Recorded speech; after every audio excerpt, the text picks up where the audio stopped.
Bonjour les amis, bienvenue sur Tu joues quoi pour cette nouvelle vidéo. Aujourd'hui nous allons faire un tour des meilleurs jeux de société sur le thème des parcs d'attractions.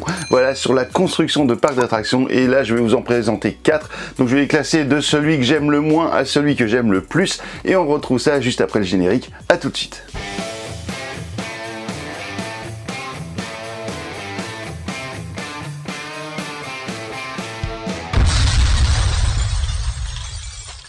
Le premier jeu que je vais vous proposer aujourd'hui, qui sera donc mon top numéro 4, il s'agit de Funfair. Funfair, c'est un jeu édité chez Lucky Duck Games. C'est un jeu de Joel Finch illustré par Monsieur Cuddington, et c'était une localisation puisqu'à la base c'était édité chez Good Games Publishing. C'est pour 2 à 4 joueurs pour 15 minutes environ par joueur et pour 12 ans et plus. Et dans Funfair, eh bien, vous allez avoir une base de cartes. Voilà, vous allez construire des attractions, vous allez avoir votre zone de jeu personnelle. Le but du jeu sera d'obtenir le maximum de points de victoire à la fin des 6 manches.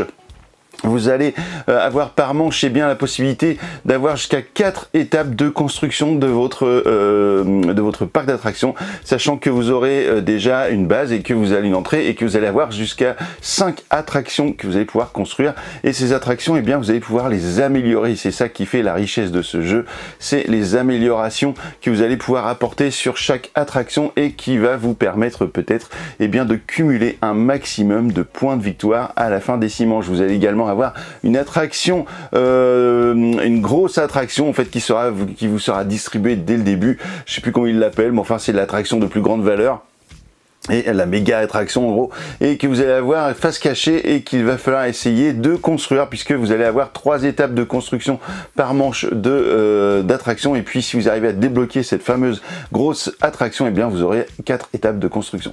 Vous allez également avoir des objectifs, et ces objectifs ils auront une particularité, c'est qu'ils seront doubles par carte, puisque vous allez avoir un bonus si vous arrivez à faire ce qui est demandé en plus. Donc à chaque fois vous aurez par exemple, je vais vous donner un exemple, une attraction à sensation avec tel nombre d'améliorations, avec tel thème. Si vous arrivez à faire ça, eh bien vous aurez peut-être déjà 10, 11, 12, 13 points, j'en sais rien. Et vous aurez également un bonus qui sera, par exemple, si vous arrivez à avoir telle amélioration en plus, eh bien vous aurez des points en plus. Voilà, donc ça c'est plutôt cool. Mais attention à ne pas prendre trop de cartes objectifs que vous ne pourriez pas remplir, car ce seront des points négatifs. Donc faites bien attention à cela, choisissez bien et ne vous surchargez pas de cartes objectifs. Funfair, voilà, c'est mon top numéro 4 et c'est comme son nom l'indique que du fun, donc c'est du plaisir si vous aimez les jeux de parc d'attractions. Et en plus, c'est cadeau, vous pouvez retrouver le lien pour la vidéo explicative de Funfair juste au-dessus de ma tête. Le deuxième jeu que je vais vous proposer, qui sera donc mon numéro 3 au niveau de mon classement, c'est Dice Theme Park, qui est un jeu de Daryl Andrews et Adrian Adamescu, illustré par Sabrina Miramon avec des graphismes de Mike Nudd, et c'est localisé par Super Meeple, édité par Alley Cat Games. C'est pour 1 à 4 joueurs, pour 14 ans et plus, et pour des parties de 75 à 90 minutes. Voilà, dans ce jeu, vous allez avoir une gestion de dés, puisque vous allez placer des dés. Ces dés auront une valeur numérique entre 1 et 6, et vous allez donc avoir des couleurs sur ces dés. Il y aura du jaune, du bleu, du vert et du rouge, et puis vous allez donc avoir chacun votre parc d'attractions qui sera votre tuile de départ avec une entrée et puis différentes attractions, et vous allez du coup récupérer des visiteurs en fait qui seront représentés par ces dés. Donc vous allez avoir des bus qui vont arriver avec 3 dés, et puis vous allez les prendre et vous allez les placer. Et vous allez tenter de les placer sur les bonnes tuiles qui vont vous permettre d'activer des attractions. Pour cela, pour activer une attraction, vous allez avoir une condition. La condition, par exemple, ce sera un dé jaune, peu importe laquelle valeur du dé jaune. Du coup, dès que vous aurez mis un dé jaune dessus, eh bien, vous allez pouvoir activer cette attraction et récupérer donc des points de victoire. Vous allez également avoir des conditions avec 2 dés, par exemple 2 dés de couleur, ou alors un dé d'une couleur précise plus un dé gris qui sera d'une autre couleur, ou bien encore des conditions numériques, par exemple un dé rouge plus grand qu'un dé jaune, et puis vous allez également avoir peut-être un dé pair et un dé impair, tout ça pour pouvoir complexifier un petit peu l'histoire et obtenir plus de points de victoire. Pour arriver à gérer tout cela, vous aurez des mascottes que vous allez pouvoir placer sur les tuiles. Au début, on vous en donne une, vous allez devoir en acheter, vous allez devoir acheter les autres mascottes. Lorsque vous allez les placer sur une tuile, eh bien, vous allez pouvoir baisser ou augmenter la valeur d'un dé de 1.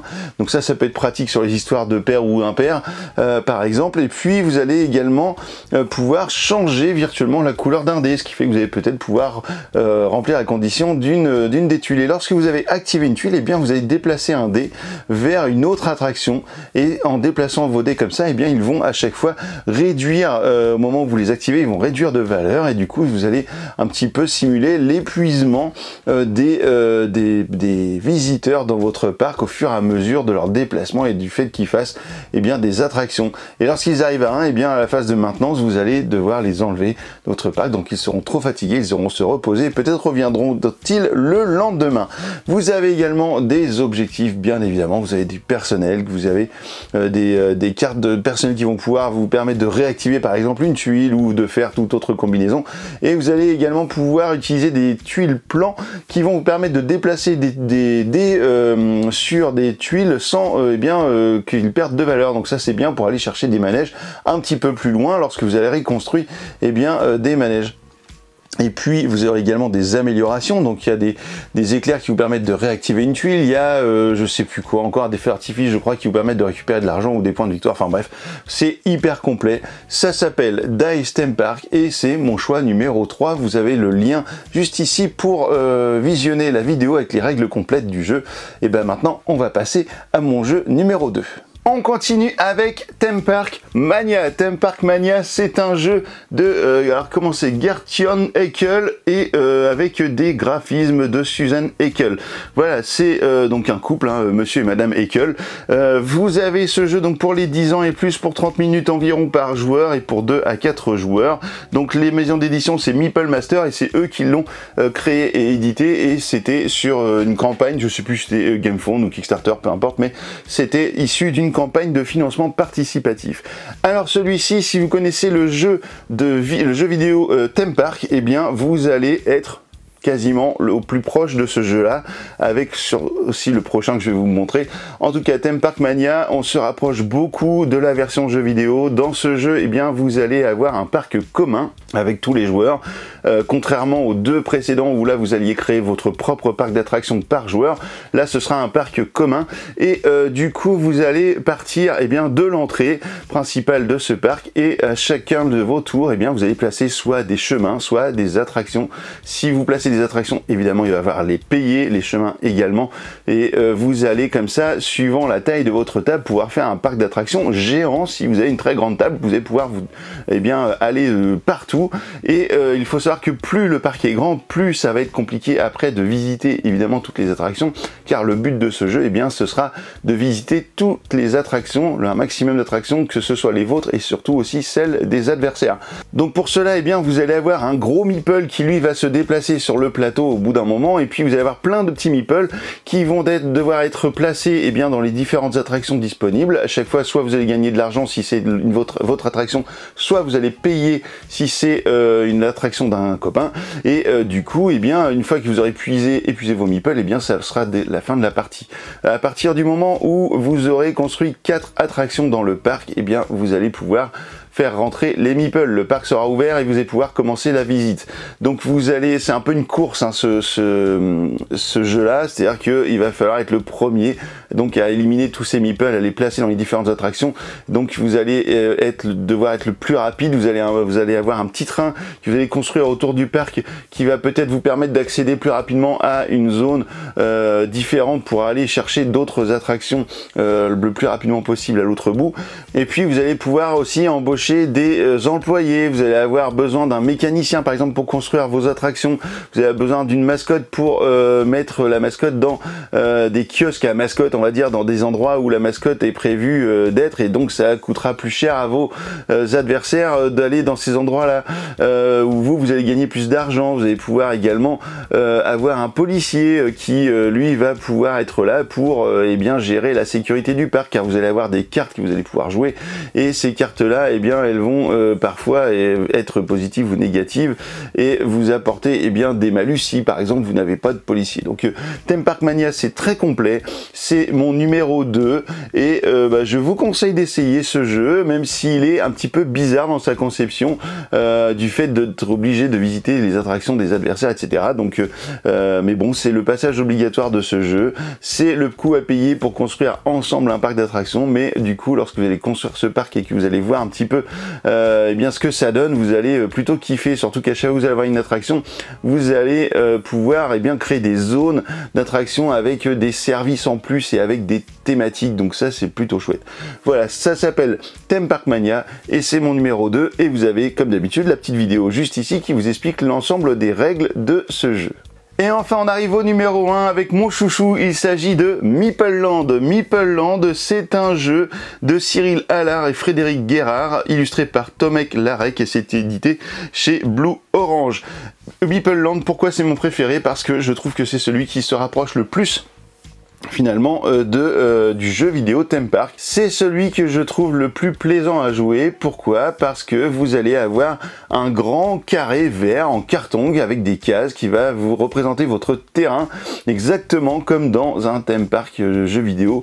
Vous avez une zone qui est la vôtre et vous allez devoir placer des tuiles sur cette map le plus organisé possible, on va dire, en achetant des attractions, en achetant donc des attractions de grande taille, de moyenne taille ou de petite taille. Et dans les petites tailles, vous avez également des services comme des toilettes, une buvette par exemple, une cabane à frites ou ce genre de choses, ou une fontaine, la fontaine qui va vous permettre d'être un espèce de carrefour avec 4 chemins comme ça qui vont vous permettre de repartir sur différents chemins, car le but de ce jeu c'est que sur chaque tuile d'attraction, enfin chaque tuile que vous allez trouver, vous allez avoir un chemin qui va être tracé de différentes formes et qui va arriver soit en bas, soit à droite, soit à gauche, etc. Et vous allez devoir le placer judicieusement pour que vous n'ayez jamais de chemin qui arrive nulle part. C'est-à-dire que les chemins qui arrivent nulle part, ce seront des chemins dans lesquels vont se perdre vos meeples et c'est des chemins qui vont vous coûter des points de victoire à la fin. Donc attention à ça. Il va y avoir des bus que vous allez pouvoir choisir